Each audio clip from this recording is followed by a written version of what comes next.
Gentlemen, to the World of Wrestling podcast here today to discuss about MMA news and rumors, episode number 15. We got 3 articles here today we're going to discuss and go over with you guys, and then we're going to call it a night. So, currently right now we got Alexander Volkanovski admits he is in talks for a UFC title fight no one wants to see. This is by BloodyElbow.com.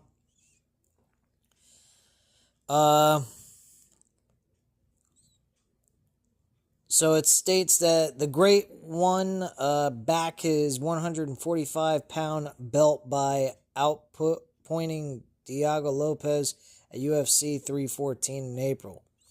After that, it seemed he was destined to defend the strap against 19-0 contender Movsar Evliov.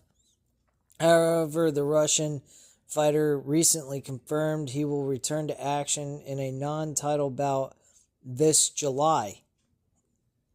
He's going to face Yair Rodriguez again. Volkanovski easily beat Yair Rodriguez with a third-round TKO to defend the featherweight title for the 4th time in 2023. Since then, the Mexican has gone 1-1 and done nothing to reestablish himself as the number 1 contender at 145. Still, rumors about the title fight rematch between Volkanovski and Rodriguez have been swirling for weeks. It's pretty clear that it wasn't going to be Movsar. The Aussie fan favorite told Fox Sports on Wednesday. I thought it would be him because he's undefeated. I think they've matched him up. You've seen him tweet something about that, so he's already gone out and made it public that he unfortunately can't fight for the title. Yair's name has popped up, but no dates are set right now. I think it's just a lot of moving parts through all of the divisions. I think there's a lot of happening right now, and we'll see what comes up. And the rumors you're all hearing are pretty much true, but nothing is locked in yet. And that's pretty much all there is. The former middleweight champion Robert Whittaker spoke his grievances about it. He doesn't want to see that fight at all. The Reaper claimed to speak for everyone when rumors about the rematch first popped up. No one wants to see this fight, Whittaker said with a laugh on his podcast. No one was sitting at home thinking, do you know what fight I want to run back? Volkan Yair. Yeah. Sure. Rodriguez blasted him for his comments on social media before he was asked to address them while sitting inches away from Volkanovski. He's an emotional guy, Whittaker said of Rodriguez. I've backed him in a lot of his fights, and I've said a lot of things. I've said only good things. I didn't even say anything negative to him. He's got to chill out a little bit. And that's pretty much all that was stated there. We got a story about Dana White, who Dana White told he's so done as he ditches major UFC 316 Fight Week event and enrages fans. Holy fuck. The UFC boss is known for hosting the Fight Week press conferences at major pay-per-view events, particularly in the United States. But he missed today's UFC 316 showcase, which saw Sean O'Malley and Merab Dvalishvili go head-to-head in the Prudential Center. It followed his no-show at the post-press conference following UFC 315 and comes amid a simmering feud with boxing supremo Turki Akalish, or whatever his fucking last name is. So Dana White opted against showing up to host this afternoon's press conference at the Prudential Center ahead of UFC 316. The UFC boss has been jet-setting around the world in recent days, and during the event shared a promotional Instagram post for his Fram Energy, or whatever. It was his latest case of missing a media obligation after skipping the post-fight press conference after Belal Muhammad lost his welterweight title to Jack Della Maddalena at UFC 315. That was believed to be due to travel issues, and he was replaced by UFC executive David Shaw. On Thursday afternoon, lead commentator John Anik swapped in for White and fielded questions. He even gave his take on when John Jones will finally fight Tom Aspinall as the crowd rained down strip John Jones chants. Fans rage at Dana White for her latest UFC event snub. Fans were not happy that White was absent for yet another media opportunity, taking to social media to vent their frustrations. It wasn't just that he wasn't in attendance, but clocking in at well under 15 minutes. It was a notably short press conference. The UFC 316 presser is over in less than 15 minutes, one fan wrote. All was said and done. This company is a joke. Another asked, does Dana White do any pre-fight or post-fight press conferences anymore? He also branded the promoter half-ass. Another simply noted he's done in regards to White, while another claimed he must be busy with his buddies, alluding to the feud between Elon Musk and Donald Trump that has been brewing on social media today. And that's pretty much it. That's where it ends. I'm starting to get concerned. I think it has a lot to do with the fact that he's trying to be involved in the boxing world as well as trying to do this, and he can't shuffle both of them at the same time.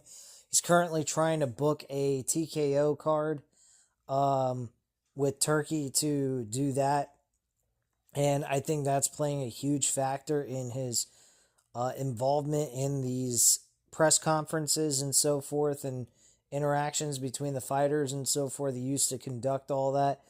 Promoters generally, they're always there for those press conferences, especially in boxing, and for it to be happening in an MMA promotion is kind of insulting, I think, to the fans.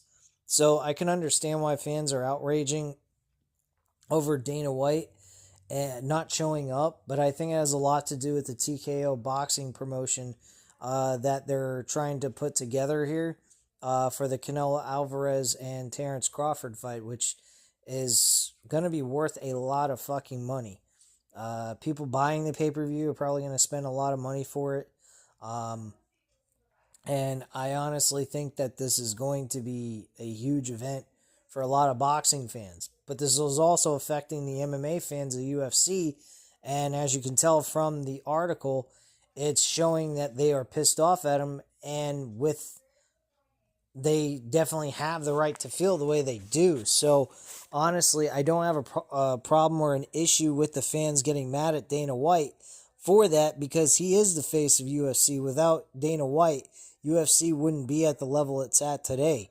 And I feel that he's going to do a good job with TKO boxing promotion, but at the same time, that's also going to play a huge factor in Dana White's involvement with the UFC as well. So it's going to cause a lot of backlash for MMA fans while he's trying to appease to boxing audiences around the world. So I think that's going to play a huge factor in the way Dana White's role is going to be in the UFC from here on out. And the last article we're going to cover here today is Merab Dvalishvili admitting that he doesn't want to fight UFC legend for the second belt because he's too strong. What the fuck? So, bantamweight champion Dvalishvili has looked unbeaten in his current 12-fight winning run and looks to defend his belt in a rematch this coming Saturday against Sean O'Malley. He's often claimed that weight cutting is harder than the fight itself, or powering through his mirage of pre-fight injuries. When a champion is as dominant as Dushaveli has been, they often want to move up in weight and challenge for another title. However, he admits that the prospect of facing the legendary Alexander Volkanovski is a bridge too far in his pursuits of glory.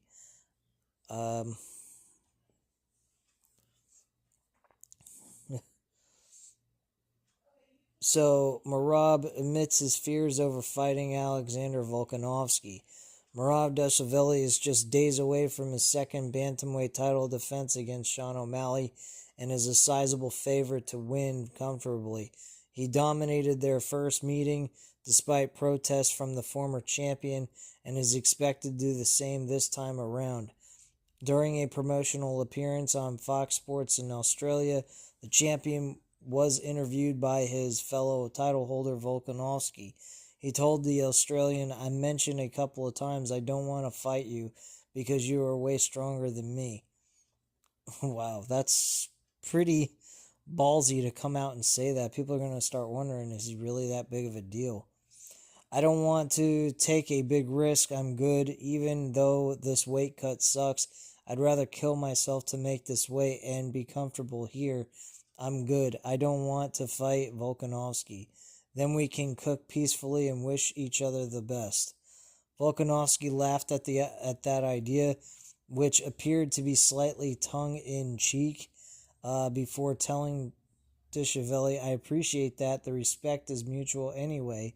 You're a legend. I can't wait to see you, and good luck this weekend." Alexander Volkanovski's next title defense I've already spoke about. There's a possibility that he might face Yair Rodriguez in a rematch. So that's kind of interesting. It's kind of weird. Merab fearful of facing Alexander Volkanovski. Kind of makes me wonder, is he going to beat Sean O'Malley this coming weekend? I think Sean O'Malley might actually win this fight.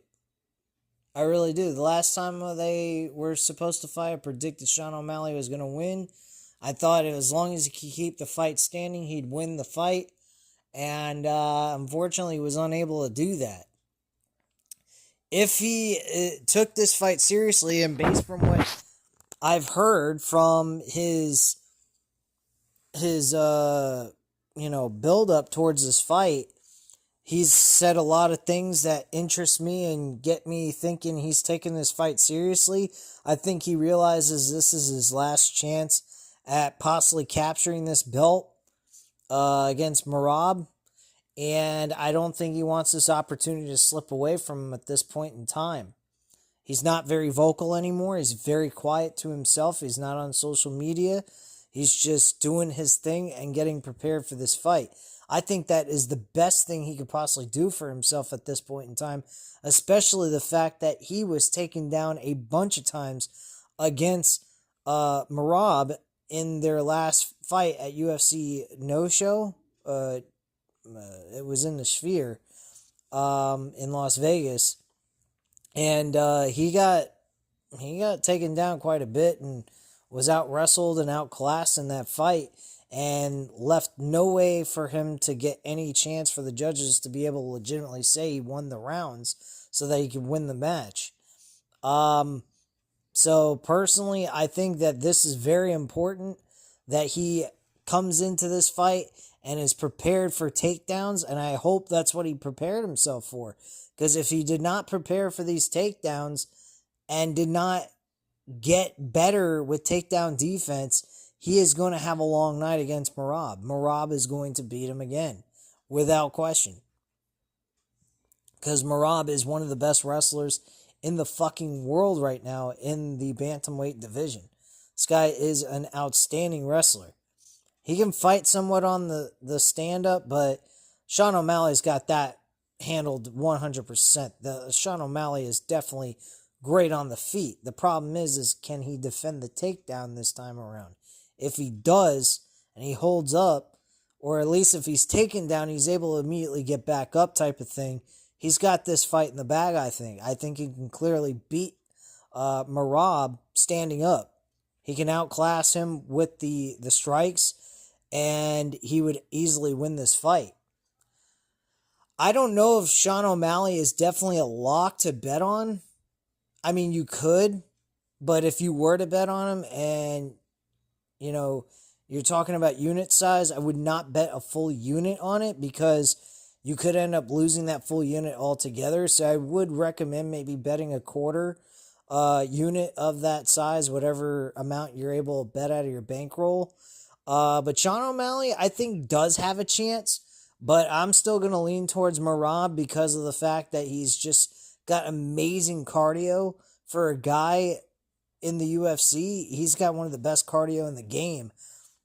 But his the only thing is if he goes up against someone that can stop his takedown game, I think someone could beat him if they can actually fight better standing up than him. And Sean O'Malley definitely has that skill set. And that's what I thought was going to happen in the first fight. I thought Sean O'Malley was going to be able to defend the takedowns, and I was incorrect about that, and that's why he lost the fight, in my personal opinion. But if Sean O'Malley can defend the takedowns, I think he's got an easy, clear shot at winning this fight, whether it's by points or by knockout. I think he clearly knock out Merab if he's able to keep the fight standing throughout most of it. But even if he can't, he'll win by points. Most definitely. So hopefully he's able to defend the takedowns so he can win back that title. I like Sean O'Malley. I think he's an outstanding boxer. I don't know why he's in the UFC. He'd make a great boxer, man. He knows how to box very well. He's a great striker. He's like a sniper, and he just hits on point and does what he has to do to win these fights on the stand-up game. But he's going up against a guy that just is relentless with the takedowns, and if he can't defend it, he's just going to lose, bottom line.